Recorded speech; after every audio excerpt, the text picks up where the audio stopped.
సంగారెడ్డి ప్రజావాణిలో వచ్చిన సమస్యల సత్వర పరిష్కారానికి అధికారులు ప్రత్యేక చొరవ చూపాలని జిల్లా కలెక్టర్ ప్రావీణ్య అధికారులకు సూచించారు. కలెక్టరేట్ గ్రీవెన్స్ హాల్లో సోమవారం నిర్వహించిన ప్రజావాణి కార్యక్రమానికి వివిధ సమస్యలపై జిల్లా నలుమూలల నుంచి ప్రజలు జిల్లా కలెక్టర్ ప్రావీణ్య, అడిషనల్ కలెక్టర్లు మాధురి, పాండు, నారాయణఖేడ్, సబ్ కలెక్టర్ ఉమాహారతులతో కలిసి వినతులను స్వీకరించారు.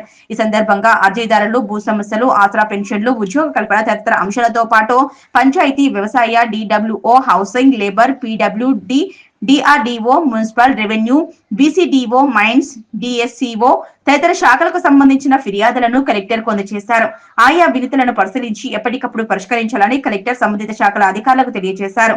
ప్రజావాణిలో 42 అర్జీదారులు అందాయని తెలిపారు. ఈ సందర్భంగా కలెక్టర్ మాట్లాడుతూ ప్రజల సమస్యల పరిష్కారానికి ప్రజావాణి కార్యక్రమమని, అర్జీదారుల సమస్యలను వెంటనే పరిష్కరించాలన్నారు. ఈ కార్యక్రమంలో అదనపు సబ్ కలెక్టర్ ఉమాహారతి, వివిధ శాఖల జిల్లా అధికారులు, రెవెన్యూ డివిజనల్ అధికారులు, మున్సిపల్ కమిషనర్లు, కలెక్టర్, AO, ప్రజలు పాల్గొన్నారు.